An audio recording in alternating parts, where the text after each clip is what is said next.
સ્વામીશ્રીની આજની વાતોમાં સંસાર છોડવાનો સુખ મુખ્યપણે વહેતો રહે.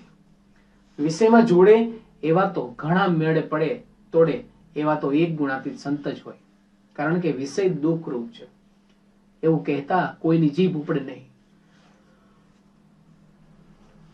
જેને વિષય વિશ્વત થઈ ગયા હોય તે જ આમ બોલી શકે અને તેની જ વાતોની અસર પણ થાય. તેથી આ વખતના સ્વામીશ્રીના પ્રવાસમાં તેઓની આવી વૈરાગ્ય પ્રચુર વાણીથી ઘણાને લાગ્યો સંસારી ડો આગજી જેવું થઈ ગયેલું. 9 મહિનાના વિદેશ પ્રવાસની ફળશ્રુતિ રૂપે 9 વિદેશી યુવાનો સાધુ દીક્ષા લેવા માટે સ્વામીશ્રી પાસે આવી પહોંચેલા. બ્રાહ્મ મુહૂર્તમાં જ સાંખ્યનો સદબોધ આપી પધરામણી નીકળેલા સ્વામીશ્રીની મુલાકાત આજે સક્સેસ યુનિવર્સિટીના ડીન મુખ્ય કાર્યવાહક ડેવિન પોકોક સાથે થયેલી. વરતાલ, બોચાસણ, દાદર વગેરે મંદિરોના દર્શન પામેલા અંગ્રેજ સાંભળવું ગમે એવું ગુજરાતી બોલતા હતા.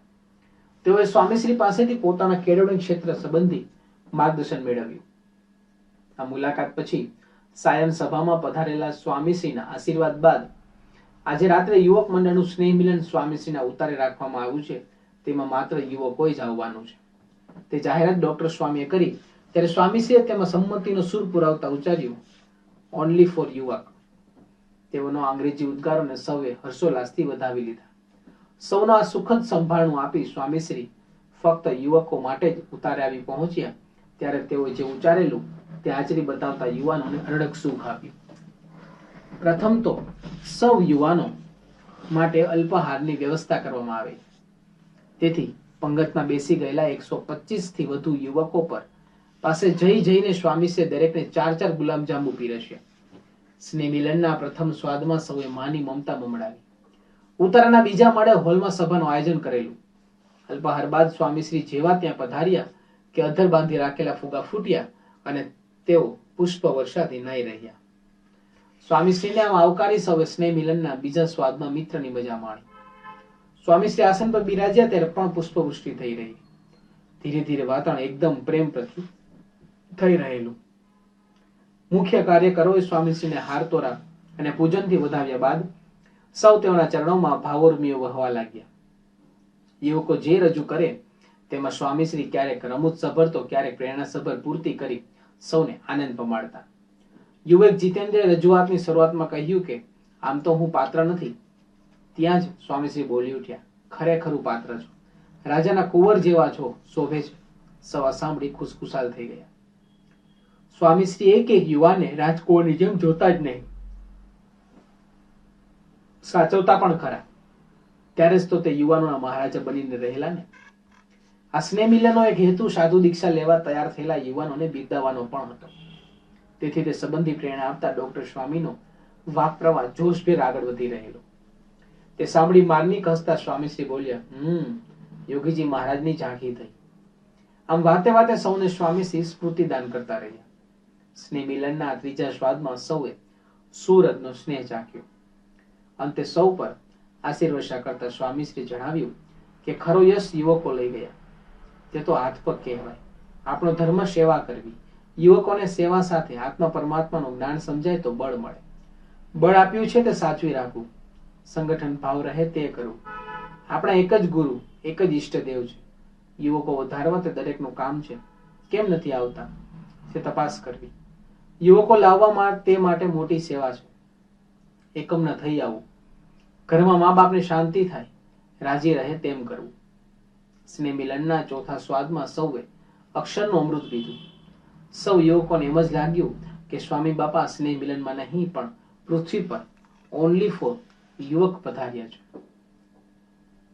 આમ યુવકોને પોતાના સ્નેહ મિલનથી ઘેલા કરીને પોતાના સેવા કાર્યોમાં પરોવાયેલા સ્વામીશ્રી છેક રાત્રે 2 વાગે આરામમાં પધાર્યા. સ્વામીશ્રીનો પ્રેમ પામીને નિરાંતે સૂઈ ગયેલા પેલા યુવાનોને સ્વામીશ્રીના આ પરિશ્રમની જાણ થઈ હશે ખરી? એક યુવક છે, કોવિડની અંદર ગવર્મેન્ટ એમને ઘર ચલાવવા માટે આપણા સુપરના પૈસા લેવા દેતા હતા. તો એને ઘરમાં તકલીફ હતી, એને પીઆર નહોતું, 12-13 વર્ષથી પીઆર નહોતું, એટલે બહુ તકલીફ હતી. એને સુપરના પૈસા લીધા કે ઘરમાં આપણને મદદરૂપ થાય અને ખબર પડી કે મંદિરની અંદર આપણે ચાલુ કરવા માટે પૈસાની જરૂર છે, એ વખતે એણે 2 વખત સુપરના પૈસા લેવા દીધા. તો જેટલા કંઈ પણ સુપરના પૈસા 10 + 10 થાય બધા જ પોતાના વ્યક્તિગત વાપરવાની જગ્યા ઉપર સાદાઈ અને સંકોચથી જીવન જીવી અને આ મંદિર નિર્માણ માટે એમને સુપરના પૈસા પણ આપે છે. ગવર્મેન્ટ એને વાપરવા આપતી હતી, પણ એને કહ્યું કે નથી આપણે વાપરવા, આપણે મંદિર માટે વાપરવા. તો દાનત હોય તો થાય. યોગી બાપા માટે આદર્શ શિષ્ય કેવા હોય?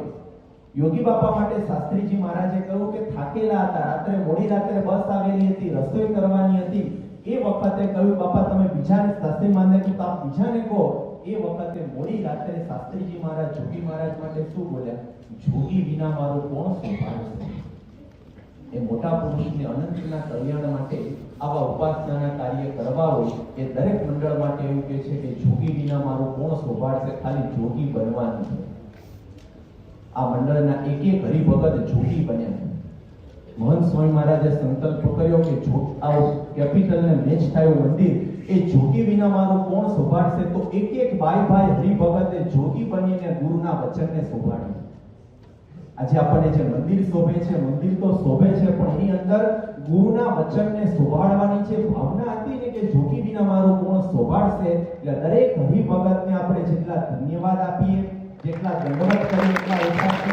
આપણે જોર છે પણ એટલી પરિસ્થિતિ જે પ્રમાણે વાતો કરેલી છે, આપણા મનમાં પણ આંસુ આવી જાય, આપણે પણ દયા આવે કે નહીં, પણ એ વખતે એને ગુરુના વચનને સંભાળવાની જે ભાવના છે એ ક્યારેય તમે માપી નહીં શકો. કારણ કે તમને ક્યારેય કહેશે નહીં, સંતો પાસે કે એને કહીએ કે ના બાપાએ કહ્યું છે ને એટલે એમાં કોઈ કચાશ રાખવી જ નથી. તો એ ભાવથી આ એક સમર્પણની ભાગીરથી વહી અને એના પરિણામ સ્વરૂપે આવું એક અદ્ભુત દિવ્ય બેનમૂન બાપાના મનમાં હતું એવા પ્રકારના મંદિરનું નિર્માણ પૂર્ણ થયું.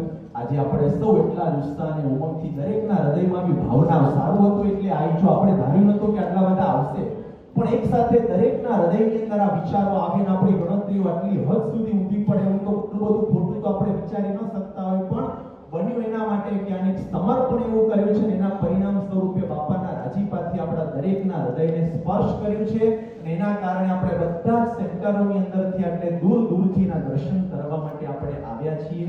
તો આપણે પણ ધન્યવાદ છે, પણ એની સાથે આ મંડળને જેટલા ધન્યવાદ આપીએ, કોટી કોટી દંડવત કરીએ તો પણ ઓછી છે.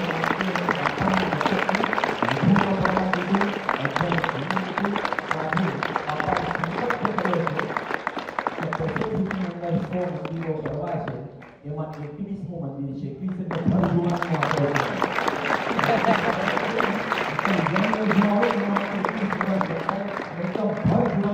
આજે પૂરો આવતીકાલે પ્રતિષ્ઠિત થશે. હવે ફક્ત 79 જ બાકી છે.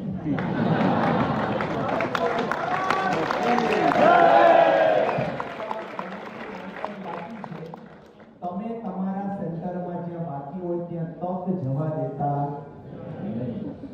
જે પણ આયેલા છે પોતે વિચાર કરી લે, જેટલું આપશો એટલું ભગવાન આપશે. તમને ફક્ત નિમિત્ત બનાવશે, પણ નિમિત્ત બન્યા પછીની જે અનુભૂતિ છે ને એ કોઈ દિવસ નહીં કરનારને મળવાની નથી, એ કરનારને જ મળવાની છે. અને આપણે આપણી નજર સામે જોશું તો આજે 100 મંદિરમાંનું 21મા મંદિરની પ્રતિષ્ઠાની અંદર આપણે આવેલા છીએ. તો બીજા બધા સેન્ટરોમાં પણ જ્યાં પણ મંદિરોના પ્રયત્ન ચાલુ રહ્યા છે, આપણે બધા જ એક દ્રઢતા અને સંકલ્પ સાથે અહીંથી વિદાય થશું કે આપણા સેન્ટરમાં મંદિર બનતું હોય તો એની અંદર જેટલું બની શકે એટલું આપણે પણ આપણા ગુરુના વચનને શોભાડવું છે.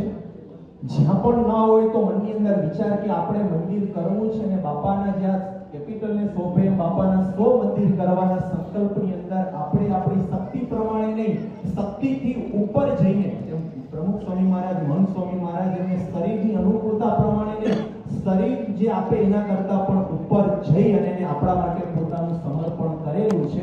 તો હવે આપણો વારો છે. તો એ રીતે બધા આપણે વિચાર કરીશું, સંકલ્પબદ્ધ થશું. આવતીકાલે પ્રતિષ્ઠા છે. યોગી બાપા કહેતા પ્રતિષ્ઠાના પવિત્ર દિવસમાં જે સંકલ્પ કરશે ભગવાન પૂરો કરશે.